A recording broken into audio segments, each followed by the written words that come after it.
हमने इसके part first में क्वेश्चन 10 तक कर लिए थे। अब हमारा क्वेश्चन 11 है। Fermi Dirac distribution function is.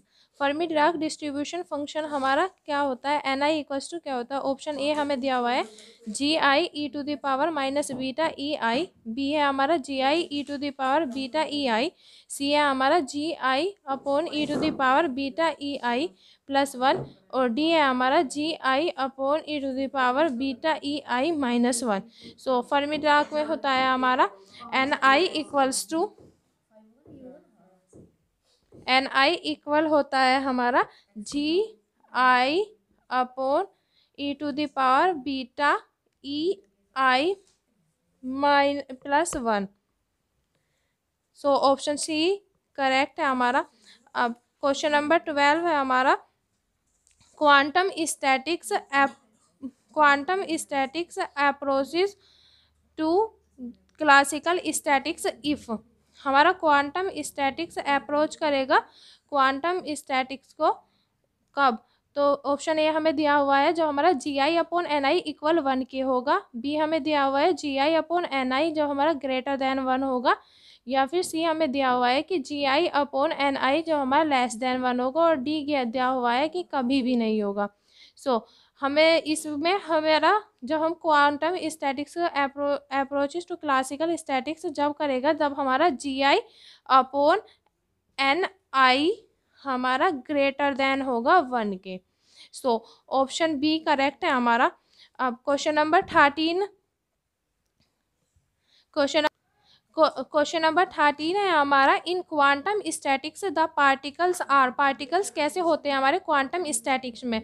Option A हमें दिया है आइडेंटिकल एंड डिस्टिंगेबल, बी दिया हुआ है आइडेंटिकल एंड इनडिस्टिंगेबल, सी हमें दिया हुआ है आइडेंटिकल एंड डिस्टिंगेबल, ऑप्शन बी दिया हुआ है हमें मॉलिक्यूल्स ओनली, और डी दिया हुआ है हमारा फोटोन्स ओनली। सो यहाँ पे हमें मैं जैसे कि स्टार्टिंग में मैंने वीडियो पार्ट फर्स्ट में बता दिया था कि क्वांटम स्टैटिक्स के जो पार्टिकल्स होते हैं वो होते हैं हमारे identical and indistinguishable. So option C correct है हमारा। अब क्वेश्चन नंबर 14 की तरफ चलते हैं। क्वेश्चन नंबर 14 है हमारा Planck's radiation law can be derived from. Planck's radiation जो लॉ है हम उसको ड्राइव कहाँ से करते हैं। ऑप्शन ए दिया हुआ है बोन्स आइंस्टीन स्टैटिस्टिक, बी दिया हुआ है मैक्सवेल बोल्ट्जमैन स्टैटिस्टिक, और डी दिया हुआ है हमारा फर्मी डिराक स्टैटिस्टिक, और डी दिया हुआ है हमें ऑल ऑफ दीज। और सो हमारा यहाँ पे हमें पता है कि प्लैंक्स रेडिएशन लॉ को फेल हो गया था, हमारा क्लासिकल स्टैटिक्स नहीं बता पाया था, और इस वजह से हमने क्वांटम स्टैटिक्स का यूज़ किया था। सो यहाँ पे ऑप्शन ए करेक्ट है, बोस आइंस्टीन स्टैटिस्टिक हमारा प्लैंक्स रेडिएशन लॉ को ड्राइव करता है। नाउ अब हमारा क्वेश्चन नंबर 15 है which of the following is a boson. Boson हमारा क्या है, इन सब जो ऑप्शंस हमें दिए हुए हैं इनमें से बोजोन क्या है, कौन सा है। तो ऑप्शन ए है हमारा अल्फा पार्टिकल्स, बी हमें दिया हुआ है न्यूट्रॉन्स, सी हमें दिया है पॉजिट्रॉन, और डी हमें दिया है प्रोटॉन्स। सो जैसे कि हमें पता है बोसोन्स हमारा आता कहाँ है, किस चीज़ में था, यह आता था हमारा बोस आइंस्टीन स्टैटिस्टिक में आता था, ये बोस आइंस्टीन स्टैटिस्टिक में।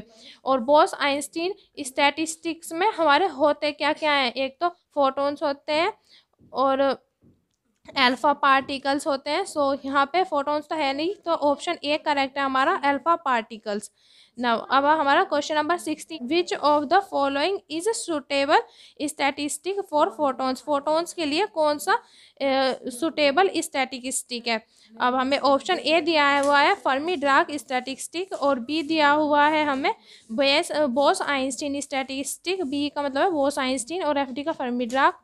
ऑप्शन सी दिया हुआ है हमारा Maxwell Boltzmann statistic, M B का मतलब मैक्सवेल बोल्ट्जमैन, और डी है हमारा नन ऑफ दीज। सो यहाँ पे हमें पता हुआ है कि फोटॉन्स के लिए सबसे सुटेबल स्टैटिस्टिक था हमारा बोस आइंस्टीन स्टैटिस्टिक। नाउ हमारा क्वेश्चन नंबर 17 है Fermi energy is. Fermi energy हमारा क्या होता है।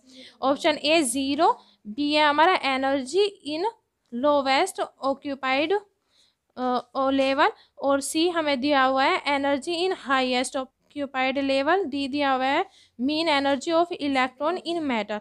सो Fermi energy is, Fermi energy होता है हमारा ऑप्शन सी करेक्ट है हमारा, energy in highest occupied level, energy in highest occupied level, option C correct है। नव हमारा क्वेश्चन नंबर 18 है black body radiation consist of, black body radiation किसे consist करता है? A Maxwell Boltzmann statistic, B है हमारा फर्मी डिराक स्टैटिस्टिक, सी है हमारा बोस आइंस्टीन स्टैटिस्टिक और डी है हमारा none of the. So black body radiation किसको कंसिस्ट करता है? मैक्सवेल बोल्ट्जमैन स्टैटिक्स को कंसिस्ट करता है। नाउ हमारा क्वेश्चन नंबर 19 है Pauli exclusion principle applied to, Pauli exclusion principle किसके लिए अप्लाई होता है? फर्स्ट ऑप्शन ए है हमारा मैक्सवेल बोल्ट्जमैन स्टैटिस्टिक, बी है हमारा बोस आइंस्टीन स्टैटिस्टिक और सी है हमारा फर्मी डिराक स्टैटिस्टिक और डी है none of these. So Pauli exclusion principle हमारा फॉलो होता है फर्मी डिराक स्टैटिस्टिक। जैसे कि स्टार्टिंग में ही बता दिया था कि पाउली एक्सक्लूजन प्रिंसिपल हमारा बोस आइंस्टीन स्टैटिस्टिक फॉलो नहीं करती, क्योंकि इसका स्पिन जो होता है बोस आइंस्टीन का स्पिन होता है हमारा इसके इंटीजर्स में होता है और इसका जो फर्मी डिराक है इसका हाफ इंटीजर्स में होता है, इस वजह से हाफ इंटीजर्स। नाउ हमारा अगला क्वेश्चन है क्वेश्चन नंबर 20, क्वेश्चन नंबर 20 है हमारा the spin off photons, the unit of H is, spin बताना है हमें फोटोन्स का यूनिट एच में। ना हमारा ऑप्शन ए दिया हुआ है 1, बी दिया हुआ है 2, सी दिया हुआ है हाफ और डी दिया हुआ है 1 या हाफ दोनों। तो हमें फोटोन्स का बताना है। फोटोन्स पहले तो हमें यही पता होना चाहिए कि हमारा फोटोन्स किस में आता है, जैसे कि पहले क्वेश्चन में भी आया था कि फोटोन आता है हमारा बोस आइंस्टीन स्टैटिस्टिक में।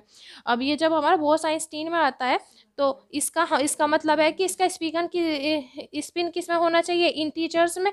अब देखो यहाँ पे जो हमारा स्पिन होगा फोटोन्स का वो होगा हमारा 1, फोटोन्स का स्पिन हमेशा 1 होता है। नाउ हमारा क्वेश्चन नंबर 21 है, क्वेश्चन नंबर 21 है occupation index is equal to, occupation index हमारा किसके इक्वल होता है? ए हमें ऑप्शन दिया हुआ है number of cell available to the system, B दिया हुआ है number of particles per cell, C दिया हुआ है number of particles in the system और डी दिया हुआ है हमें number of cells per particle. तो यहाँ पे हमारा क्वेश्चन नंबर 21 का आंसर है हमारा बी। जो हमारा ऑक्यूपेशन इंडेक्स होता है वो इक्वल होता है number of particles per cell, मतलब कि number of particles upon cell, Ni upon G. अब हमारा ये होता है हमारा ऑक्यूपेशन इंडेक्स इक्वल टू होता है Ni upon G, number of particles upon number of particles per cell. ठीक है, ऑप्शन बी करेक्ट है। नंबर 22 हमारा क्वेश्चन है Planck's formula for black body radiation can be derived from statistic. हम Planck's के फॉर्मूले को ब्लैक बॉडी रेडिएशन के लिए जो हम प्लांक फॉर्मूला यूज करते हैं उसको हम ड्राइव कौन से स्टैटिस्टिक से करते हैं? ऑप्शन ए हमें दिया हुआ है फर्मी डिराक स्टैटिस्टिक और बी दिया हुआ है बोस आइंस्टीन स्टैटिस्टिक और सी दिया हुआ है मैक्सवेल बोल्ट्जमैन स्टैटिस्टिक और डी दिया हुआ है none of the. So Planck's फॉर्मूले को हम ड्राइव करते हैं कौन से स्टैटिस्टिक्स से? ऑप्शन बी हमारा करेक्ट है बोस आइंस्टीन स्टैटिस्टिक से। नाउ हमारा क्वेश्चन नंबर 23 है in Bose Einstein statistic particles are, Bose Einstein statics में हमारे पार्टिकल्स कैसे होते हैं? Option A distinguishable, B partially distinguishable, C indistinguishable, D none of this. Bose Einstein statistic हमारा आता है क्वांटम स्टैटिक्स में और क्वांटम स्टैटिक्स हमारी अप्लाई हुई थी इनडिस्टिंगेबल मतलब नॉन ऑब्जर्वेबल पार्टिकल्स के लिए। सो ऑप्शन सी करेक्ट है। नाउ क्वेश्चन नंबर 24 है हमारा the velocity distribution among which of the following particles can be explained by the Bose Einstein statistic. जो हमारा वेलोसिटी डिस्ट्रीब्यूशन है among which of the following particle, कौन से पार्टिकल का हम एक्सप्लेन करेंगे बोस आइंस्टीन स्टैटिस्टिक के द्वारा वेलोसिटी डिस्ट्रीब्यूशन। ठीक है, ऑप्शन ए है हमारा इलेक्ट्रॉन्स, बी है हमारा फोटॉन्स, सी है हमारा प्रोटॉन्स और डी हमें दिया है नन ऑफ दी। सो इसका ऑप्शन बी करेक्ट है हमारा। फोटॉन्स के लिए हम वेलोसिटी डिस्ट्रीब्यूशन एक्सप्लेन करते हैं किसके द्वारा, बोस-आइंस्टीन स्टैटिक्स के द्वारा। नाउ क्वेश्चन नंबर 25 है हमारा, और इस वीडियो का last question, conduction electrons in a metal is an example of. Conduction electron हमारा कौन से का एग्जाम्पल है, मेटल किसका एग्जाम्पल है, जो हमें नीचे दिए हुए हैं उनमें से बताना है। ऑप्शन ए हमें दिया हुआ है फर्मी गैस, बी हमें दिया हुआ है बोस आइंस्टीन स्टैटिस्टिक, सी हमें दिया हुआ है मैक्सवेल बोल्ट्जमैन स्टैटिस्टिक, और डी दिया हुआ है none of these. So option A हमारा करेक्ट है फर्मी गैस।